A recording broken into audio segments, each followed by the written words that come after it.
In the 7th century, a new power rose from the Arabian Peninsula.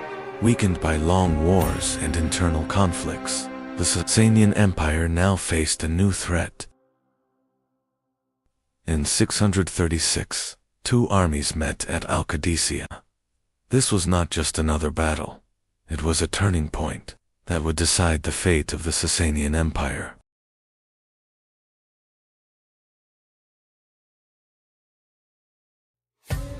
After Al-Qadisiyah, the Sasanian capital Ctesiphon fell.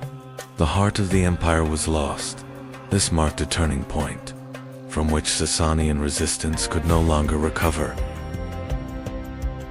In 642, at Nahavand, the Sasanian army made its final, major stand. But this battle, later known as the Victory of Victories, would mark the end of Persian resistance. In 651, the last Sasanian king, Yazdegerd III, was killed. With his death, the Sasanian Empire, which had ruled for more than 4 centuries, came to an end. The Sasanian Empire fell, but its legacy lived on. In Iranian identity, in the court culture of the Islamic world, and across medieval civilizations, the influence of the Sasanians endured for centuries. The Sasanian Empire had fallen, but history did not stop. In the same century, a new civilization was rising in Arabia, and this rise would change the balance of the world forever. The rise and fall of the Sasanian Empire was part of one of the greatest turning points in world history, and this story was only just beginning. The Sasanian Empire fell, but the system they built and the legacy they left behind continued to shape world history. One of the strongest elements of the Sasanian army was the Safavid cavalry. These heavily armored horsemen formed the backbone of the empire's military strength against Rome for centuries. The Sasanian army was not made up of cavalry alone. War elephants provided both physical and psychological superiority against enemy armies. Ctesiphon was not just the capital. It was the political and economic center of the Sasanian Empire, Rome's greatest rival in the East. The Sasanian Empire rested on a strong social structure. Priests protected religion, warriors defended the borders, officials governed the state, and farmers sustained the empire's economy. The Sasanian Empire fell, but its court traditions, administrative system, and political culture continued to live on during the Abbasid era. The Sasanian Empire had fallen, but Persian cultural identity did not disappear. The legacy of the Sasanians continued for centuries to come. The Sasanians created a powerful monetary system. The silver dram became an important currency used not only inside the empire, but across the Middle East and Central Asia.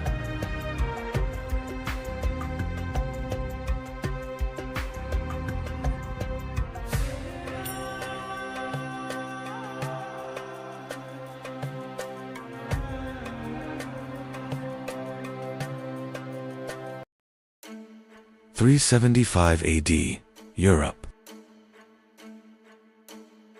The Roman Empire has ruled for 400 years. The borders are secure. The forests are silent. And suddenly, a sound in the distance. The sound of horseshoes. So much, so fast. Uns.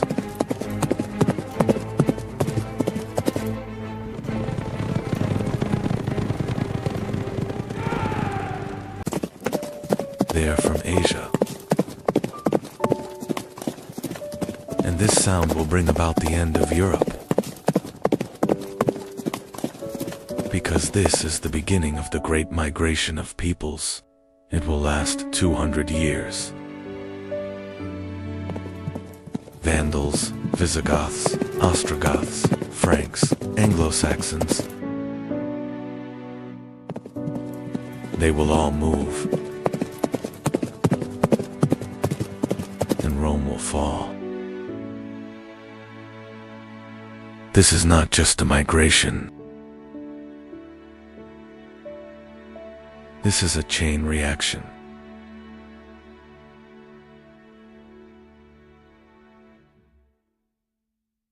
The Huns are pushing back the Goths, the Vandals, the Alans, and all of them towards Rome. 200 years, 5 million people. And in the end, the map of Europe will be redrawn.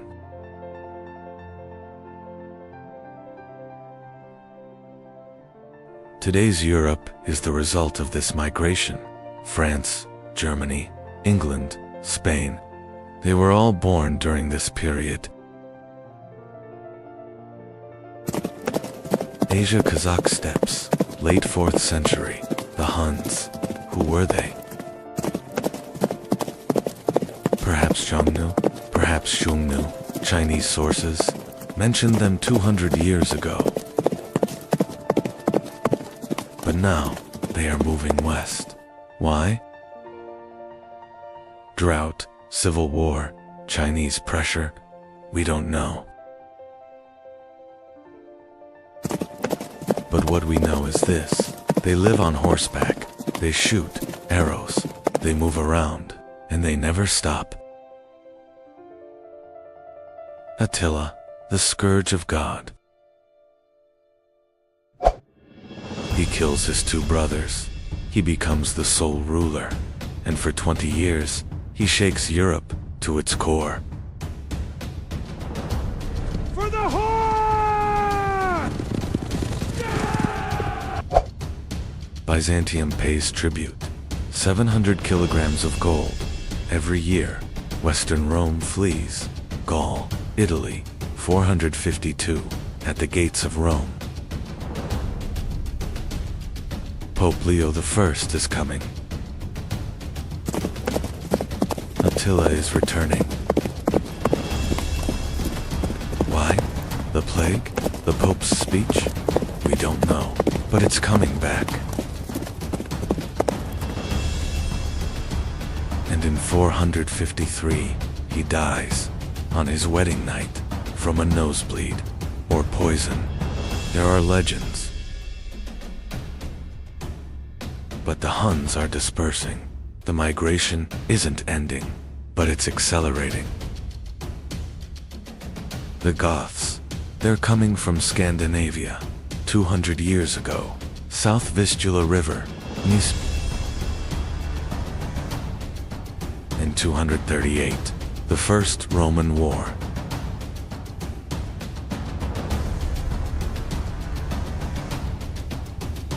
But at the same time, trade will continue. The Goths want Rome. And Rome wants the Goths. Soldier, refugee, buffer zone. This relationship will last 200 years, but in 376, it changes. The Huns are coming. 376, Fritigorn, Gothic king, reaching the Roman border. Refugees, hungry, and Rome is helping the refugees. But it's not enough.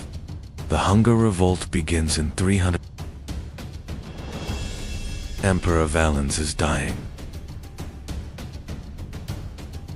For the first time, an emperor is killed by barbarians. 410, Alaric, Visigoth king. He enters Rome.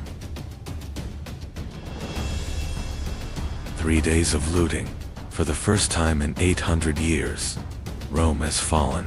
The world is in shock.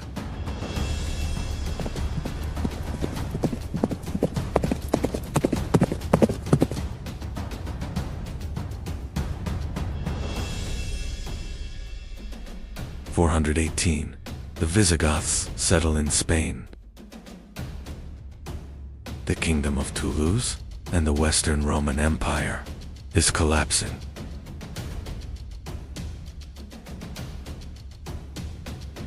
(476) The last emperor, Romulus Augustulus, young puppet. The Ostrogoth general Odoacer dethrones him.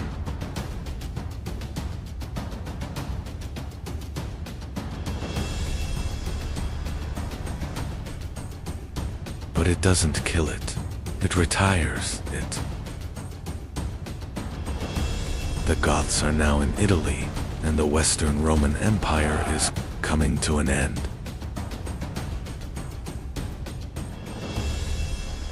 Vandals, they're coming from Sweden, Vandalia, today, Pomerania, and the migration is westward.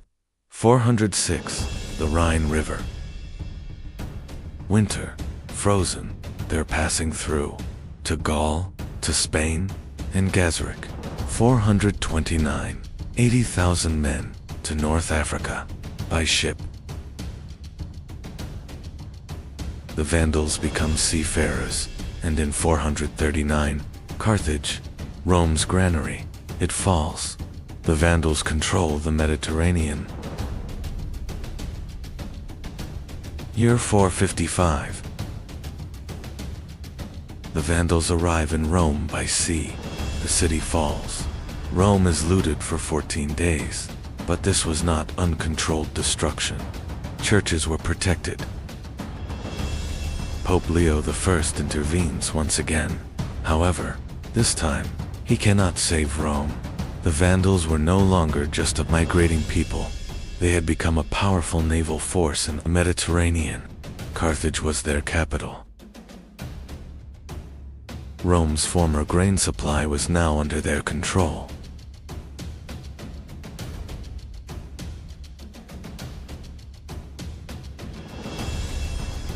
Gold and trade were strengthening Vandal power.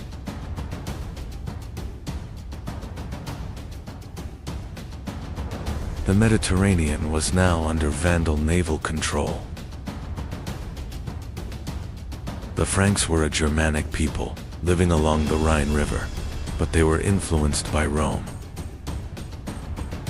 In 481, Clovis became the sole king of the Franks at just 15 years old. And Clovis fought continuously for nearly 30 years. The victory at Soissons broke the last major Roman resistance in Gaul.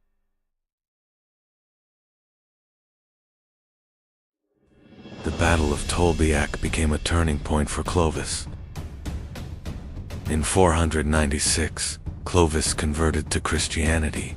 It was not only faith, it was strategy. The Roman Church and the Gallo-Roman population now supported Clovis.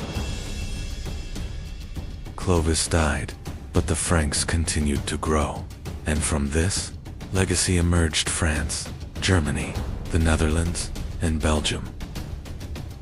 In just 200 years, between 375 and 575, Europe became unrecognizable. Western Rome collapsed. The Eastern Roman Empire survived, but reduced in power. New kingdoms emerged: Visigothic Spain, Ostrogothic Italy, Frankish Gaul. The Vandals, Burgundians, Alans, Herulian Gepids. Some disappeared, others faded into history. This transformation was not only political. Language, culture, and religion changed. Christianity spread. The Pope grew. Stronger, Rome returned, not as an empire, but as a church. Today, France, Germany, England, Spain, and Italy. All of them were born in this period. The migration period was not destruction, it was rebirth. The fall of Rome was the birth of Europe. This was a story of 200 years, a story that began with the sound of hooves. The Huns, Goths, Vandals, and Franks disappeared, but their traces remained. The migration period lasted from 375 to 568, 200 years. 5 million people moved. Europe was reborn.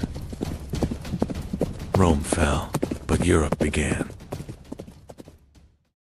In the silence of the Arabian desert, on a mountain above the city of Mecca, a message that would change human history was about to begin. At the heart of this land stood a city, Mecca. And at the center of Mecca stood a structure revered for centuries, the Kaaba. In the early 7th century, the Arabian Peninsula, a land of vast deserts, tribal rivalries, and intersecting trade routes. In this land, a message would emerge that would change the course of world history. At the time Islam emerged, the Arabian Peninsula was politically fragmented. There was no central state. Society was organized around tribes, and each tribe governed itself. Rivalries and conflicts between tribes were part of everyday life. The strong held decisive power over the weak within society. Inside the Kaaba in Mecca stood hundreds of idols. It was in this very environment that a new message would soon emerge. Around the year 570 CE, a child was born in Mecca. He would become the bearer of a message that would change the course of world history. He lost his father before he was born, and at a young age, he also lost his mother, growing up as an orphan. He was first cared for by his grandfather Abdul Muttalib, and later by his uncle Abu Talib. In his youth, he worked in trade and had the opportunity to travel across different regions of Arabia. In his youth, he worked in trade. He traveled across different regions of Arabia. These journeys expanded his understanding of the world around him. Because of his honesty and integrity, he earned the respect of the people of Mecca. They gave him a name, Al-Amin. At the age of 25, around the year 595, he married Khadijah, one of the most respected and wealthy women of Mecca.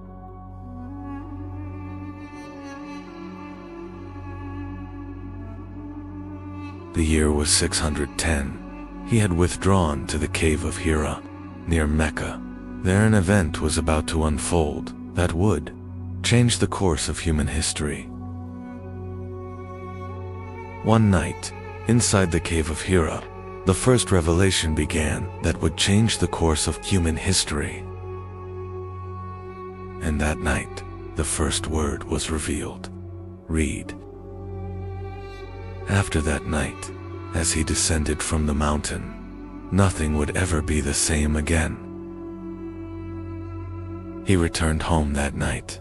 He was deeply shaken and trembling. He asked his wife Khadijah to cover him. His wife Khadijah comforted him. She reassured him and stayed by his side.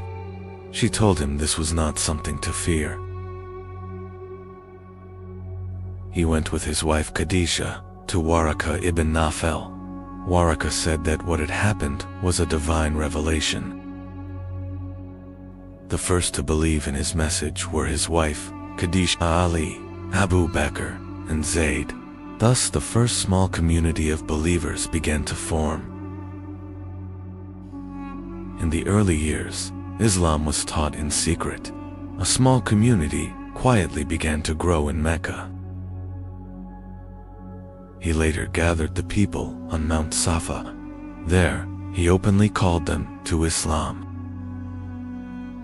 However, the leaders of Quraysh opposed this message. The open call was met with strong resistance in Mecca.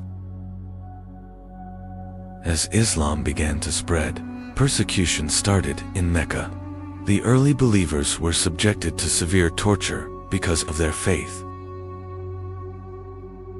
As persecution intensified in Mecca, some Muslims migrated to Abyssinia. It became the first migration in Islamic history. A harsh boycott was imposed on the Muslims and the Banu Hashem in Mecca.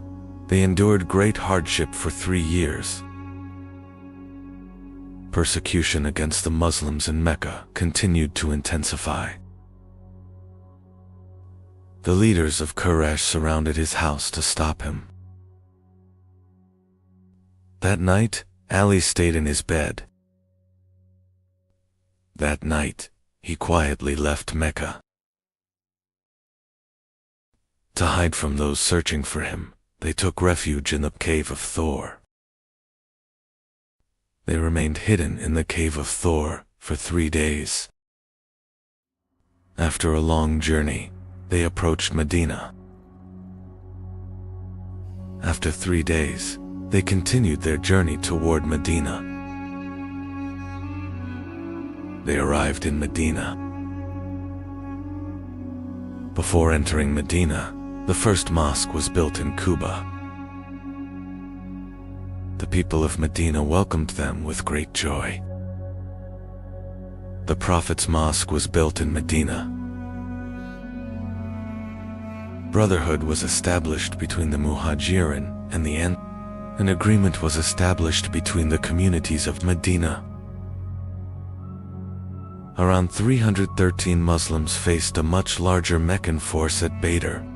The battle ended with a Muslim victory. At Uhud, the Muslims faced the Meccan army once again. The battle became a difficult test for the Muslims. A trench was dug around Medina to defend the city. The siege failed. An agreement was made with the Meccans at Hudaybiyah. This agreement became an important turning point for the spread of Islam. In 630, Mecca was conquered. The city came under Muslim control with little fighting. The idols around the Kaaba were removed. In the valley of Hunain, they faced a sudden attack. However, the battle ended in a Muslim victory. A large army was prepared for the expedition of Tabuk. However, no battle took place. In 632, the farewell pilgrimage was performed. During the farewell pilgrimage, he delivered the farewell sermon to the people. He passed away in Medina in 632. The legacy he left spread rapidly across a vast region. In 632, Abu Bakr was chosen as the first caliph. The Ridda Wars were fought to preserve unity. The verses of the Quran began to be compiled. In 634, Umar became the second caliph. Between 634 and 644, during Umar's rule, Islamic lands expanded rapidly. In 637, Jerusalem was peacefully surrendered.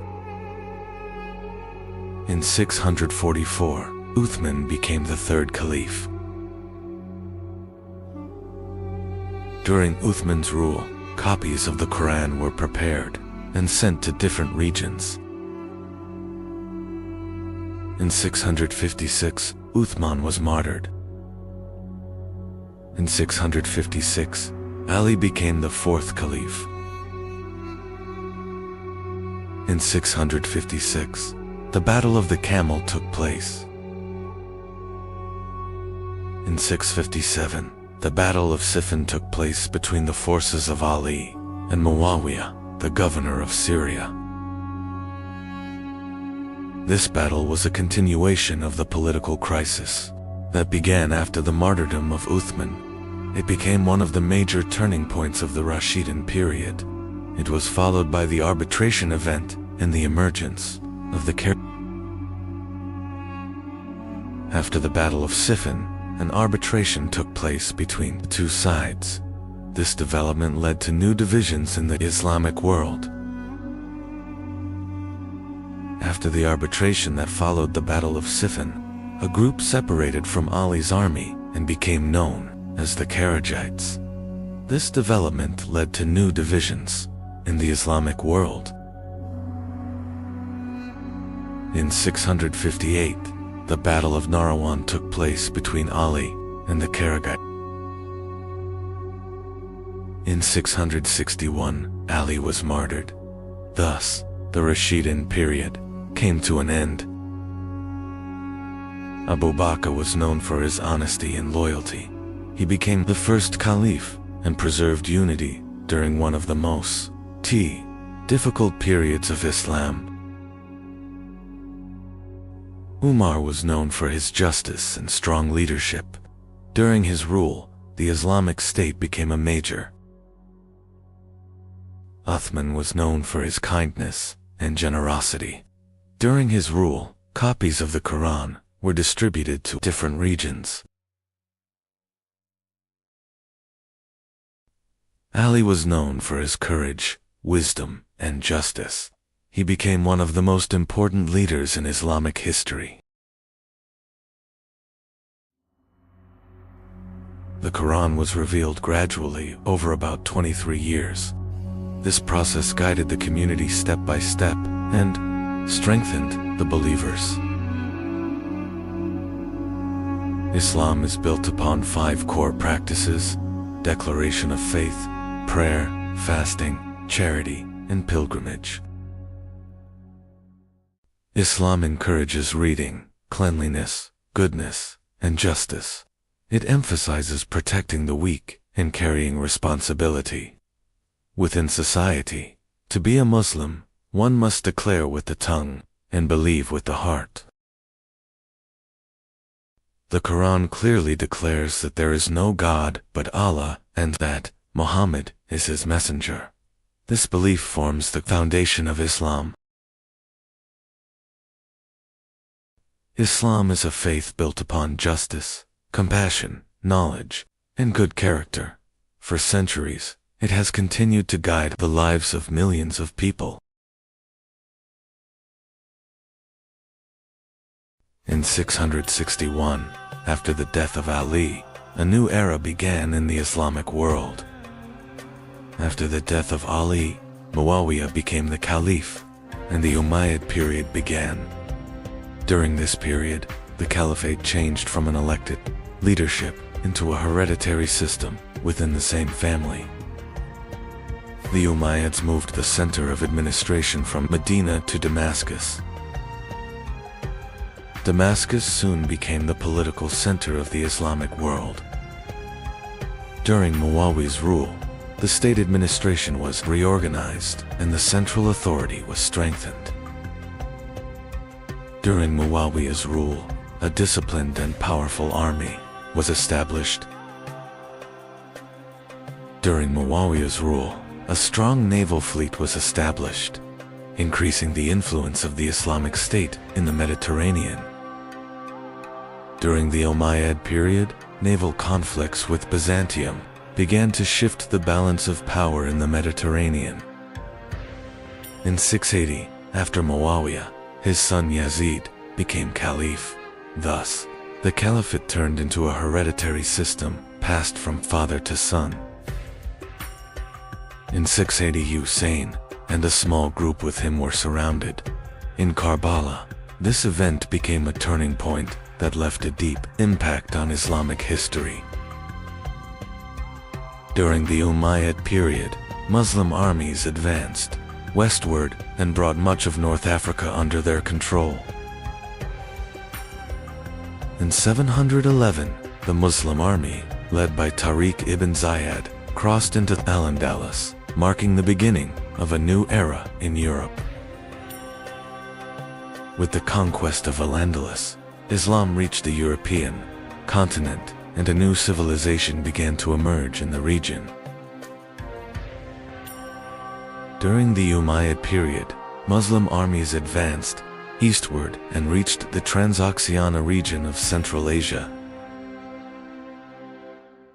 Under the command of Muhammad ibn Qasim, Muslim armies reached the region of Sind, bringing Islam to the Indian subcontinent. During the reign of Abd al-Malik, Arabic became the official state language, and the first Islamic coins were introduced. These reforms strengthened central authority. In 691, the Dome of the Rock was built in Jerusalem. It became one of the most important monuments of early Islamic architecture. During the reign of Al-Walid I, the Umayyad Mosque of Damascus was built. It became one of the most important symbols of Umayyad power and early Islamic architecture. During the Umayyad period, the Islamic State expanded across a vast territory stretching from Al-Andalus in the west to Central Asia in the east. During the Umayyad period, trade routes expanded, and major cities became important economic centers. Toward the end of the Umayyad period, the Abbasids began to gain strength and opposition movements spread rapidly.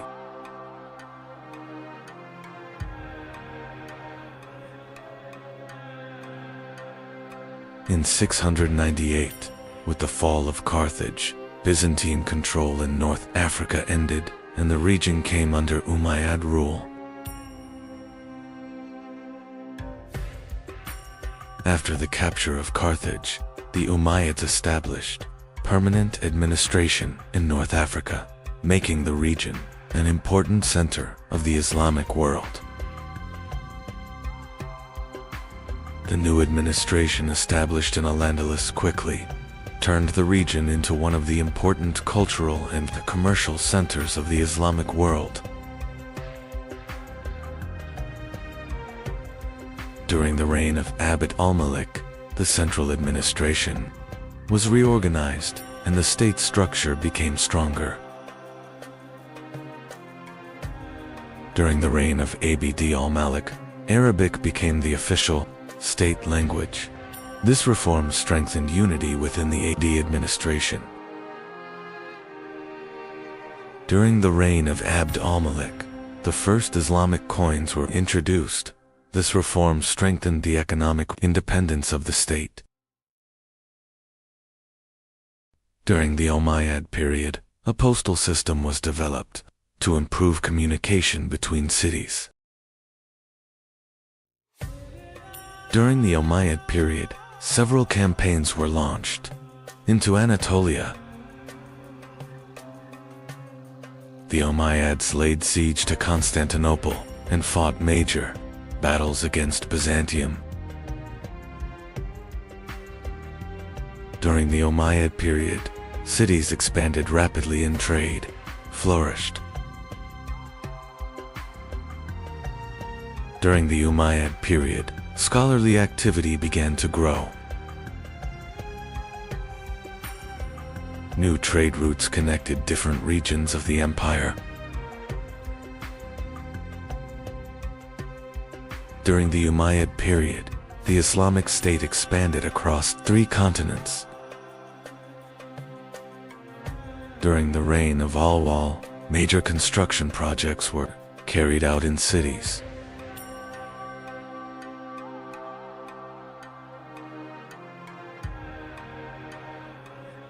During this period, medical services began to develop. Social order and state structure became stronger.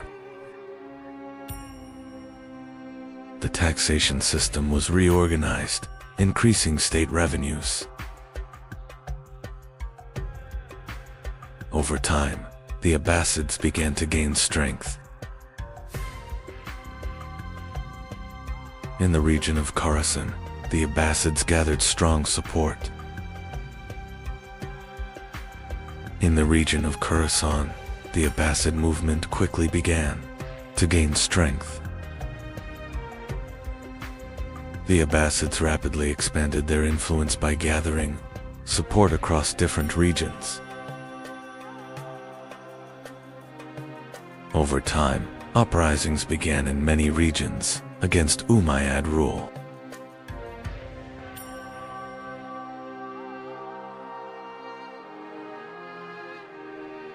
Abbasid armies advanced westward and began a major struggle against Umayyad rule. The two major armies faced each other near the Zab River. The Battle of the Zab in 750 became the decisive conflict that led to the end of the Umayyad state. After the battle, the Umayyad army was forced to retreat. Abbasid forces advanced toward Damascus and took sole control of the government. In 750, the Umayyad state came to an end. Some members of the Umayyad dynasty managed to escape westward. A branch of the Umayyad dynasty reached Al-Andalus and established a new rule there. The new Umayyad rule established in Al-Andalus became a powerful center in the Western Islamic world. Cordoba soon became an important center of knowledge and culture. Cities of Al-Andalus became important centers along major trade routes. Al-Andalus became an important center where different cultures came together. During this period, scholarly activities accelerated and produced important developments. Urban life rapidly developed in Al-Andalus, and scholarly activity created a new intellectual center in the Western Islamic world.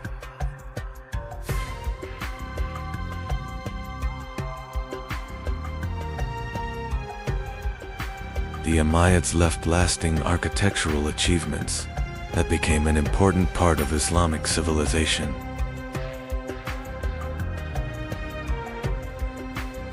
During the Umayyad period, the Islamic State expanded across a vast territory stretching from Al-Andalus in the west to Central Asia in the east. The Uayyid period played an important role in the political, cultural, and economic development of Islamic civilization. The Umayyad period took its place in history as a great era, when Islamic civilization reached vast territories and left a lasting legacy. The year was 750. The Islamic world stood on the edge of a silent but powerful transformation. For nearly a century, the Umayyads ruled the Islamic world. But non-Arab Muslim communities were growing increasingly dissatisfied.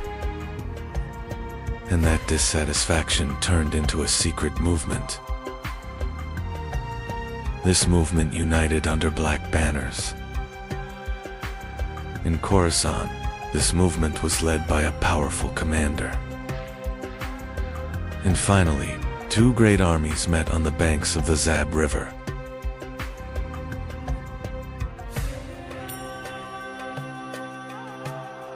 This battle was not just a defeat. It was the end of an era.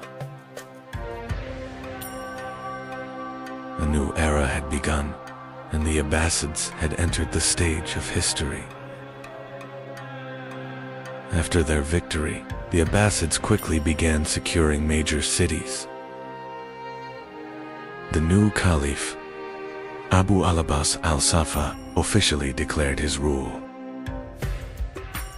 The new regime began rapidly erasing the traces of the old order. Caliph al-Mansur made a historic decision. The new capital would no longer be Damascus, it would be Baghdad. Baghdad was a carefully planned imperial capital built from the ground up. Soon, Baghdad became one of the greatest cities in the world.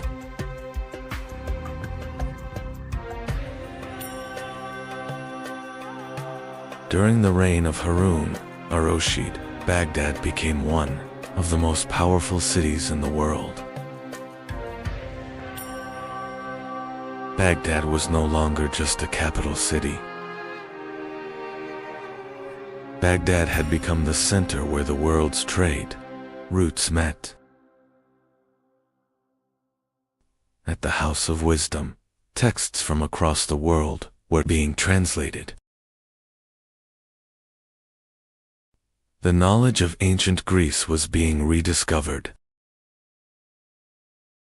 Al-Khwarizmi was transforming the foundations of mathematics. Astronomers studied the skies to understand the universe. Ibn Sina was writing one of the most important medical works in history. Early forms of modern hospitals were emerging in Baghdad. Baghdad had become one of the greatest centers of knowledge in the world. Under the Abbasids, Baghdad had become one of the brightest cities in human history. But the central authority of the Abbasids slowly began to weaken. In distant provinces, governors began making their own decisions. In North Africa, central authority was gradually fading. In the West, Al-Andalus had become a completely independent power. In Baghdad, the balance inside the palace was beginning to change.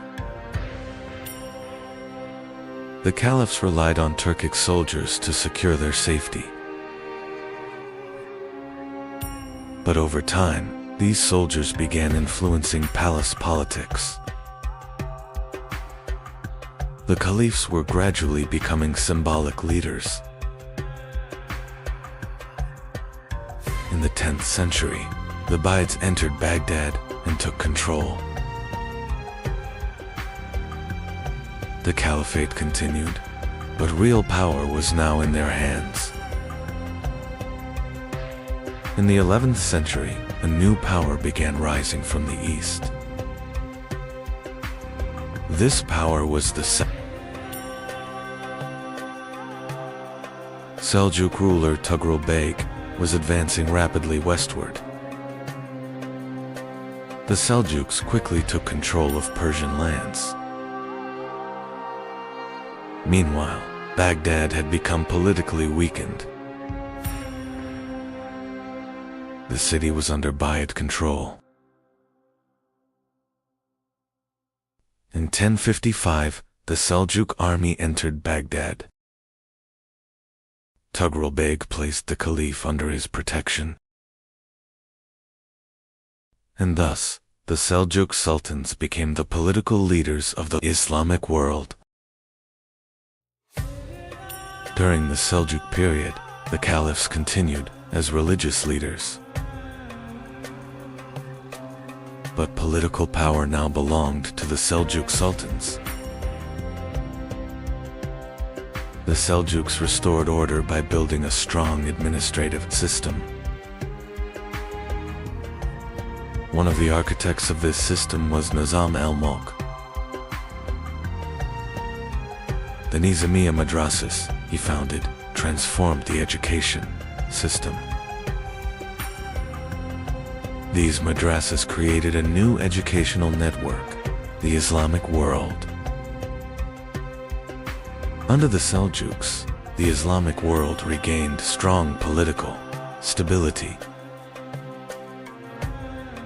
But a new threat was emerging from the west. The Crusades pushed the Islamic world into a new struggle. During this time, the Abbasids continued as the spiritual authority of the Islamic world.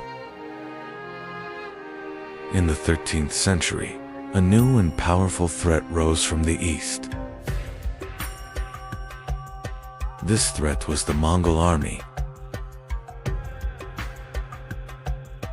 At the head of the Mongol army stood Hulagu Khan. The Mongol army was advancing toward Baghdad.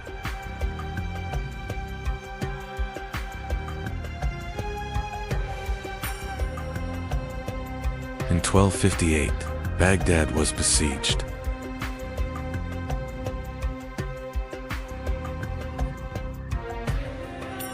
The city fell quickly.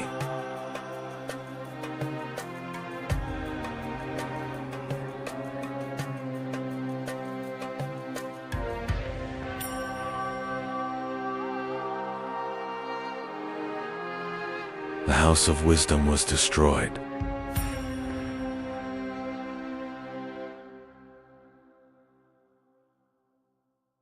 The Tigris River flowed dark with ink for days.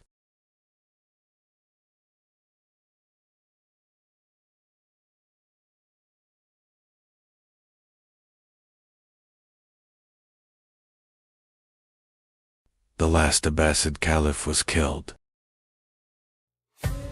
And thus, Abbasid rule in Baghdad came to an end.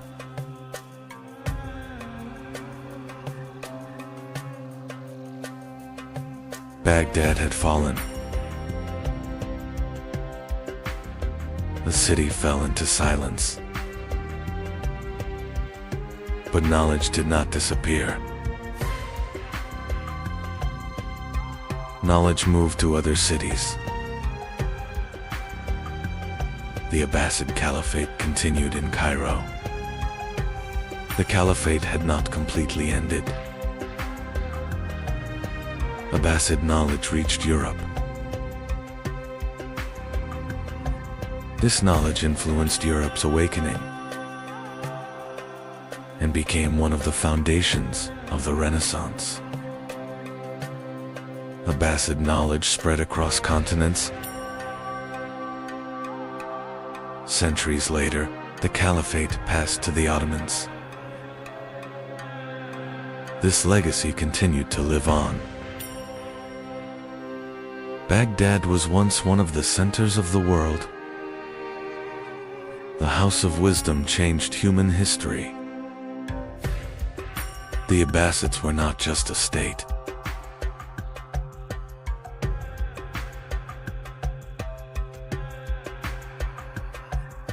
They were a bridge of civilization. And history never forgot them.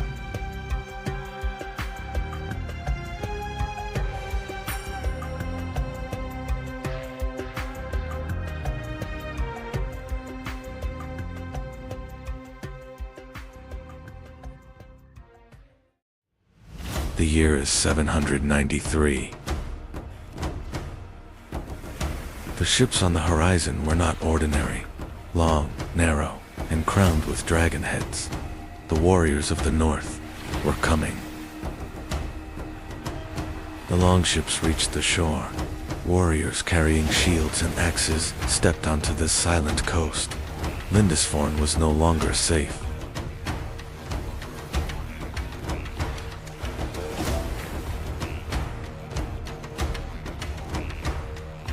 A monk wrote in his chronicle, "God protect us from the fury of the Northmen."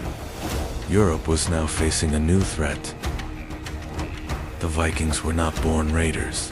It was the harsh geography they lived in that pushed them toward the sea. Narrow lands, long winters, and limited resources forced northern people to search for new horizons. Population was growing in Scandinavia. Land was limited. For young warriors, the path to wealth and glory now lay across the sea. The Vikings' greatest strength was not only their warriors, but their ships. Long ships could cross open seas and travel deep inland through shallow rivers. The Vikings did not raid England alone. Soon they reached the coasts of France, the Baltic, and the rivers of Eastern Europe. The northern warriors were now everywhere across Europe. In 845, Viking ships sailed along the Seine River. The northern warriors had reached the heart of Europe. Their target was Paris. King Charles the Bald was forced to pay a large tribute to save Paris. European kingdoms were now negotiating with the Vikings, instead of stopping them. The Vikings were no longer only raiders. They settled across large parts of eastern England. These lands became known as the But England did not completely fall. King Alfred the Great of Wessex managed to stop the Viking advance. His resistance changed the future of England. Some Vikings turned east instead of west. Traveling along great rivers, they reached Byzantium. They were now known as the Varangians.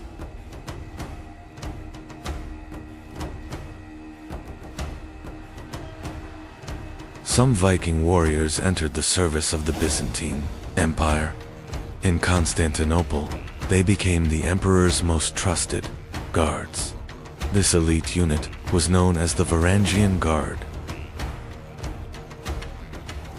The Vikings were not only raiders, they explored new lands and settled there. Iceland became one of the most important colonies founded by the northern people. Viking explorer Eric the Red sailed even farther west. He named the newly discovered land Greenland and established a new colony there. Leif Erikson sailed farther west and reached a new continent. The Vikings had set foot in North America nearly 100 years before Christopher Columbus.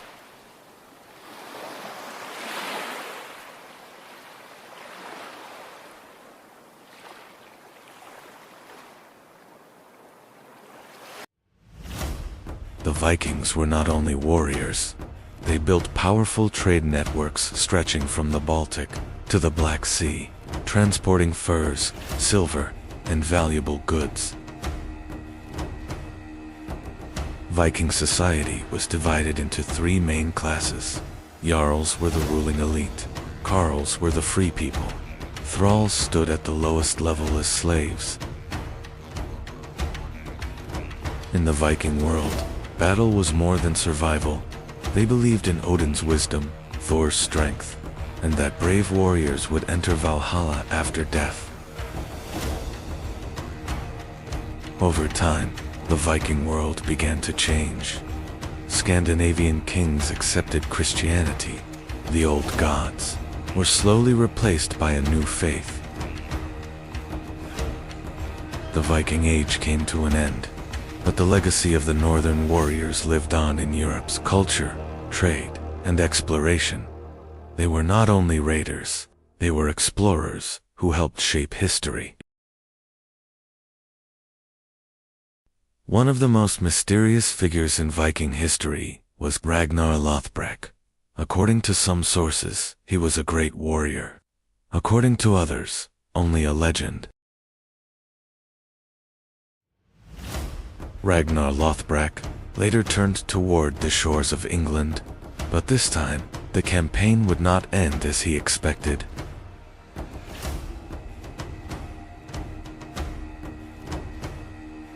Ragnar Lothbrok quickly gained fame in the Viking world. His raids across England and Frankish lands made his name legendary among northern warriors. Ragnar was not only a warrior. Under his leadership, many Viking warriors united. Across the northern world, his name became associated with great expeditions. Ragnar Lothbrok sailed toward England one last time, but this time he did not command a great army. This journey would change his fate. Ragnar Lothbrok was captured in England. By order of King Alela, he was thrown into a pit of snakes. But his death did not end the Viking raids. It marked the beginning of a much greater army. Ragnar's death caused great anger in the north. His sons gathered one of the largest Viking armies in history to take revenge. In 866, the great heathen army reached the shores of England. This was no longer a raid. It was the beginning of a permanent invasion. The great heathen army quickly captured the city of York. The city would now be known as Jorvik and became a major center of Viking power in England. The great heathen army quickly began to shake the Anglo-Saxon kingdoms. Northumbria, Mercia, and East Anglia fell under Viking control. Much of England was now in the hands of northern warriors. Much of England had fallen to the Vikings, but the kingdom of Wessex still stood. King Alfred formed the last line of defense against the Viking advance. In 878, at the Battle of Edington, Alfred's army stopped the Viking leader, Guthrum. This victory became a turning point that prevented England from falling completely under Viking rule. After the victory at Edington, Alfred and the Viking leader, Guthrum, agreed on the Treaty of Wedmore. England was now divided between two worlds, the south, under Anglo-Saxon control, and the east under Viking rule. In 1066, William, Duke of Normandy, invaded England. This conquest was not only a change of kings, it was the return of the Viking legacy to England.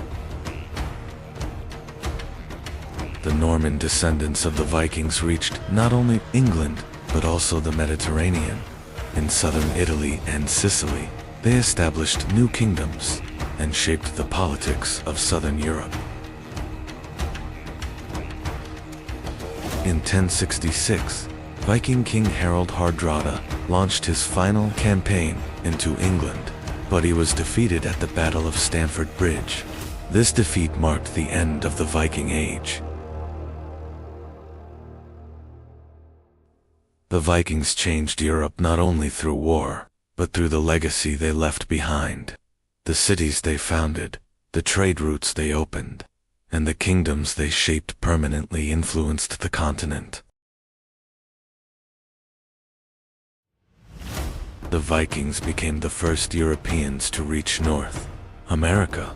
The settlement at Vinland was short-lived, but it marked the first known European journey across the Atlantic.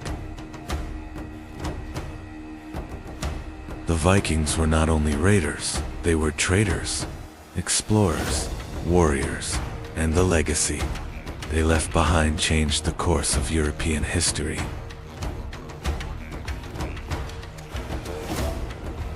The greatest strength behind Viking success was their ships. Carefully built, long ships could cross open seas and travel deep inland through rivers.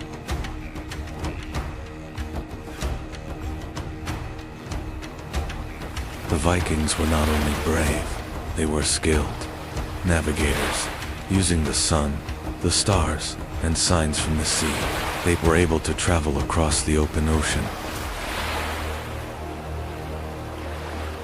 The Vikings were not only warriors from the north, they were explorers who expanded Europe's horizons, sailors who reshaped trade routes, and a civilization that influenced the course of world history.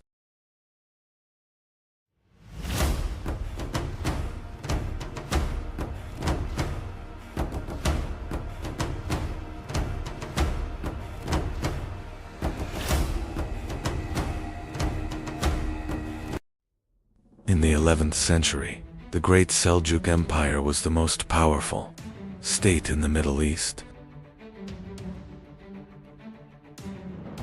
In Baghdad, the Abbasid Caliph remained in place, while real political power was held by the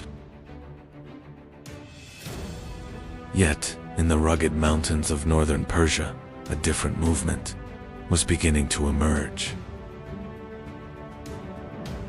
Soon, the center of this movement would become the fortress of Alamut. Hasan Seba was born around the year 1050 in the city of Qam in Persia. From a young age, he showed a strong interest in knowledge and learning. He studied theology, mathematics, and philosophy.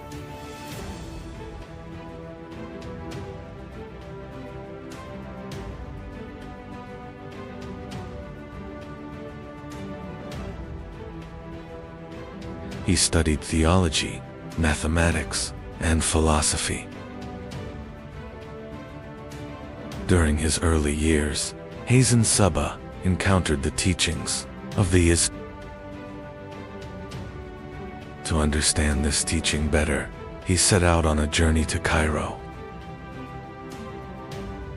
At that time, Cairo was one of the most important centers of learning under the Fatimid Caliphate.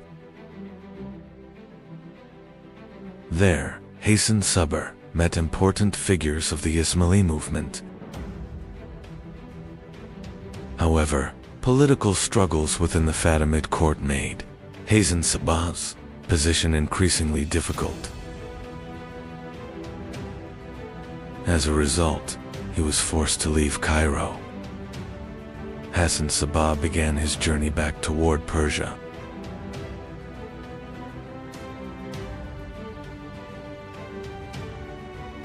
His goal was now to establish a new center in the mountains.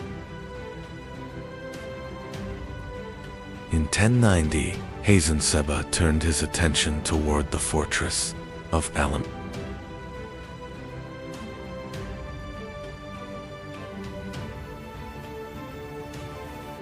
The fortress was captured not through battle, but through careful strategy.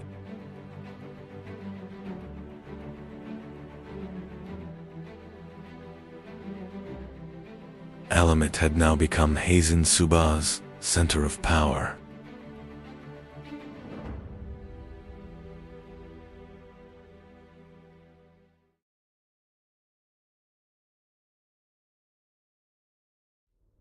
Soon, this fortress would become the center of a new state. After capturing the fortress of Alamut, Hasan Seba began establishing a new order there. This was not merely the control of a fortress, but the beginning of a new political structure. Soon, other mountain fortresses around Alamut joined this growing network. Thus, a new state connected across the mountains began to emerge. Instead of building large armies, Hasan Seba formed a small but disciplined force. These men were the Fedayeen, trained with absolute loyalty. The Fedayeen were prepared for precise missions rather than open warfare.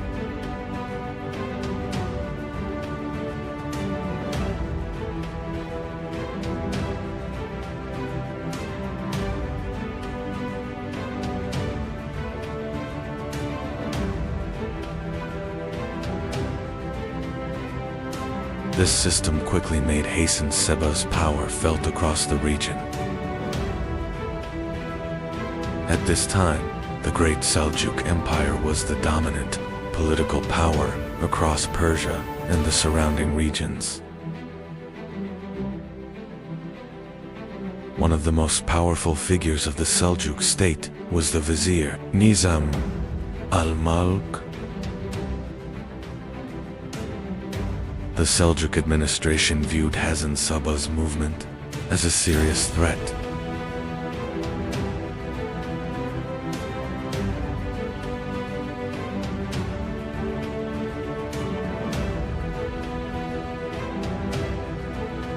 Thus began a long struggle between the Seljuks and Alamat.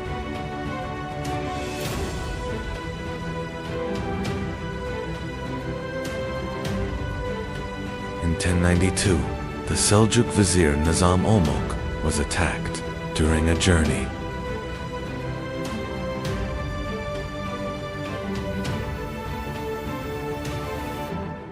A Fethiye approached the vizier and carried out the assassination.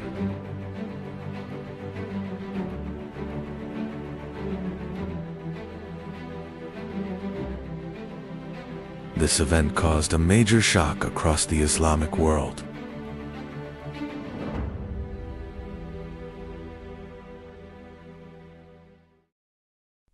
This assassination demonstrated the power of Alamat across the region.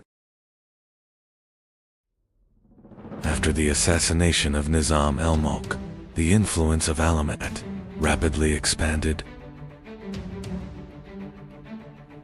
Regional rulers now had to take the power of Alamat seriously.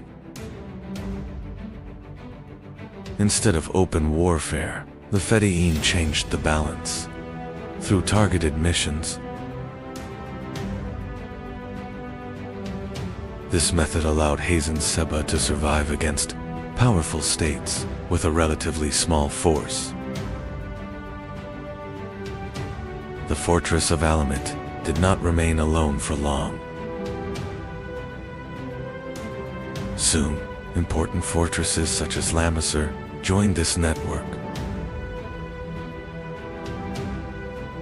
These fortresses formed a powerful defensive system, connected through communication. Thus, a connected defensive network was established across the mountains. During this period, Crusader states had emerged in the Eastern Mediterranean. These new powers began to reshape the political balance of the region. The Nizari Ismailis sometimes fought these states, and sometimes established diplomatic relations with them. The fortresses in Syria became important centers of these interactions.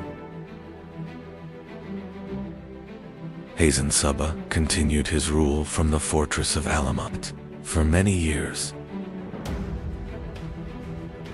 He maintained a highly disciplined system of governance. He spent most of his life without leaving Alamat. As his life neared its end, the state he had built continued to survive. Hasan Saba died in 1124 in the fortress of Alamat. However, his death did not mark the end of the state he created. The Nizri Ismaili state, centered in Alamat, continued to survive. The system established by Hasan Saba continued to remain influential for many years. In the 13th century, a new power began advancing into Persia from the east. This power was the Mongol army.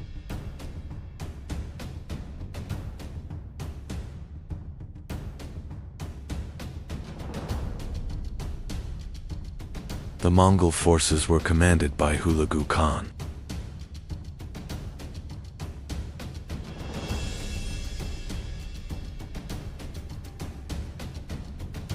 And one of their targets would be the fortress of Alamat.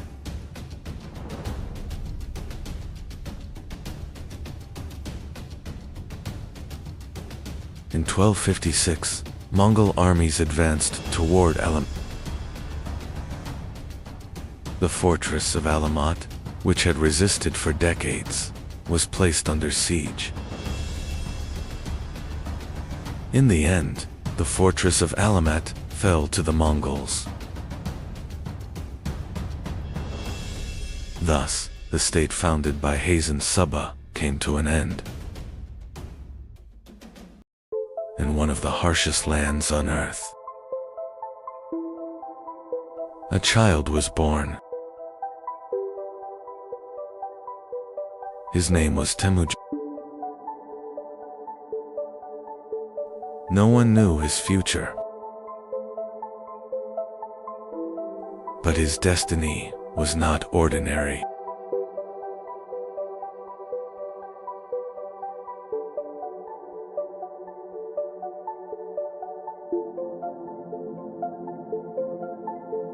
His father was a tribal leader,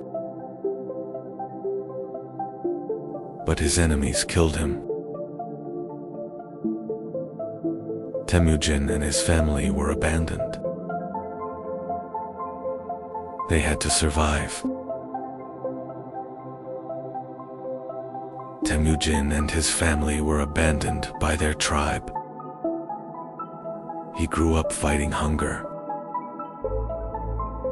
Temujin brought food back to his family. He was already carrying the burden of responsibility.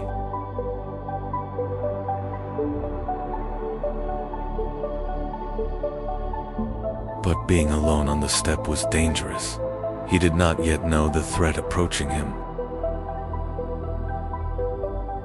One day, he was captured. But he managed to escape.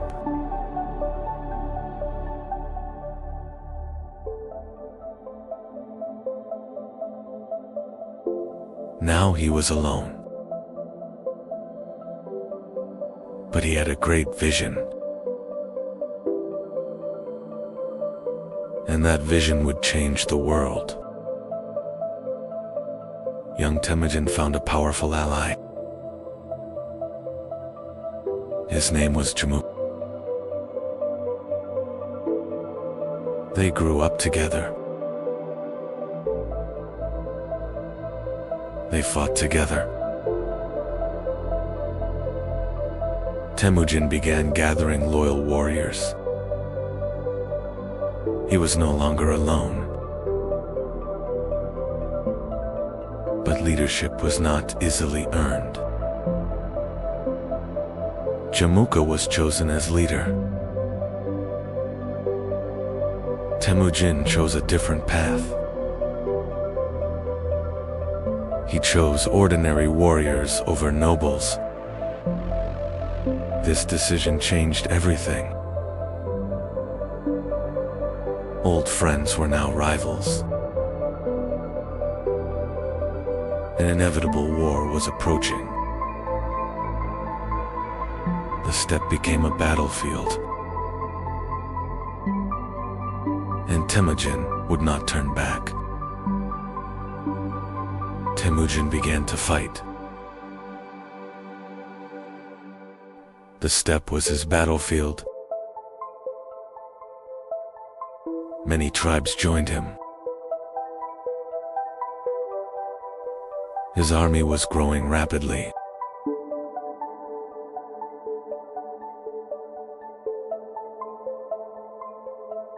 But Jamuka still stood against him. A great battle began. Temujin did not retreat. Jamuka was defeated. His old friend was captured. And their destinies changed. Now the tribes were uniting. A great Kurultai was called.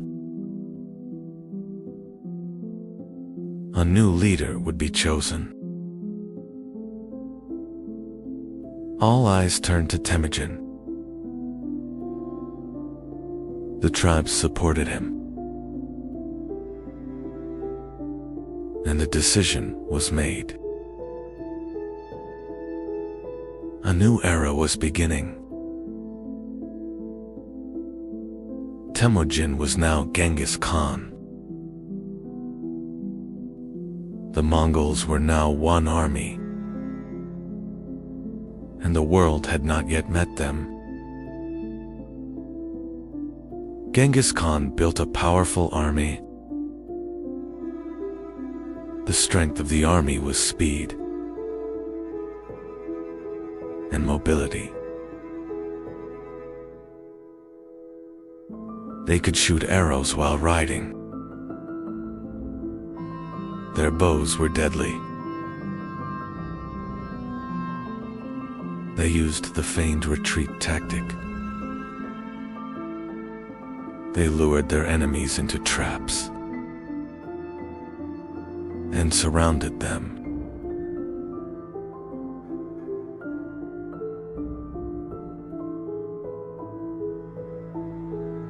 The army was disciplined. Every unit was organized. Orders moved quickly. A relay system was created. This system sped communication. Scouts gathered intelligence. Plans were prepared in advance. Now borders would be crossed. In 1211, Genghis Khan invaded northern China. The first target was China. The Mongols advanced against the Jin dynasty. The war was just beginning. In 1215, Zhongdu was captured. Zhongdu, Bugien Kopeki. New cities were targeted. Northern China was now under Mongol control.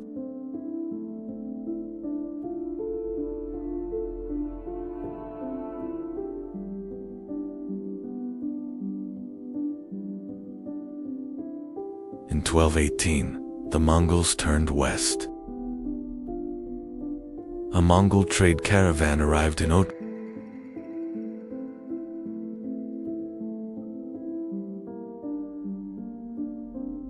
But the caravan was arrested.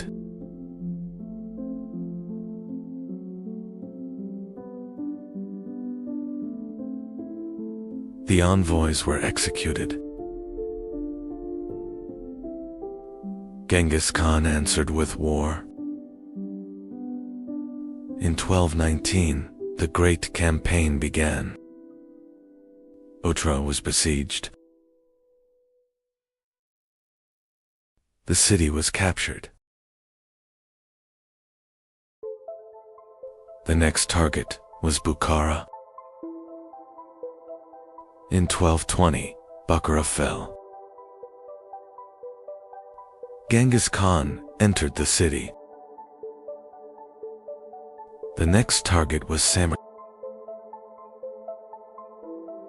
Samarkand was besieged. The city fell quickly. The Khwarezm Shah fled. The Mongols pursued him.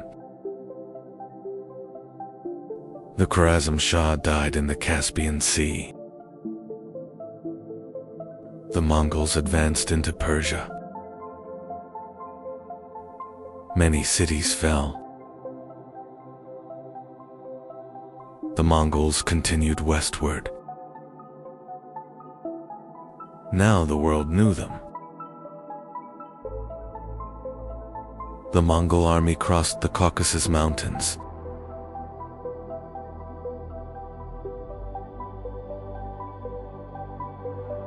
They were now approaching the gates of Europe.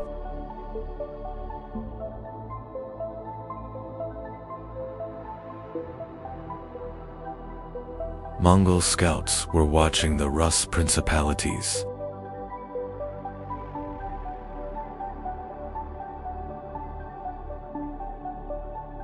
The great cities of Europe did not yet know the danger that was coming.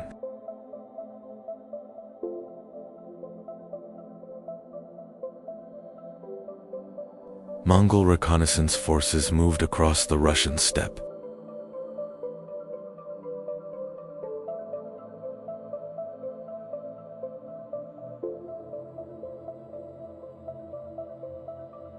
The borders of Europe were now before them.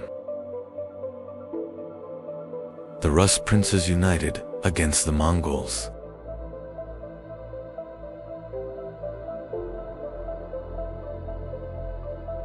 Europe was preparing a common defense for the first time.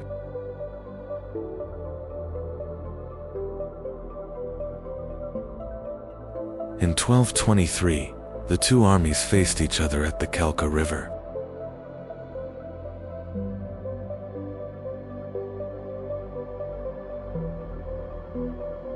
This confrontation marked the beginning of a new era for Europe.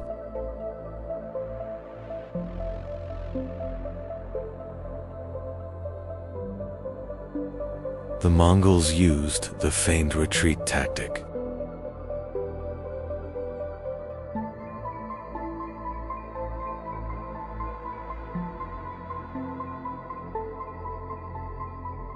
They were drawing the Rus army into a planned trap.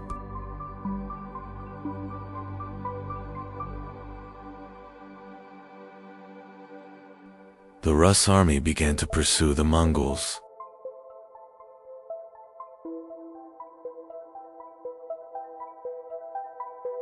But this advance was leading them into a trap.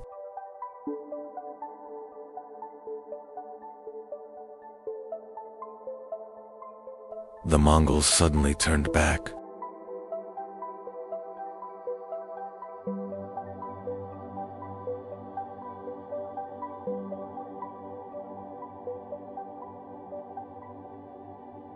The Rus army was now surrounded.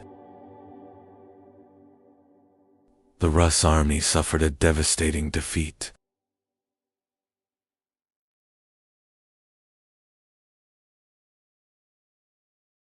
Europe witnessed the true power of the Mongols for the first time.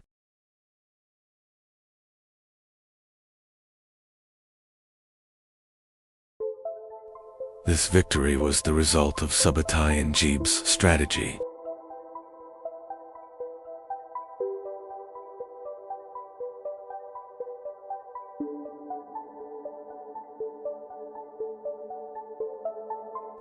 The Mongols had now tested the strength of Europe. The Mongols could have advanced deeper into Europe.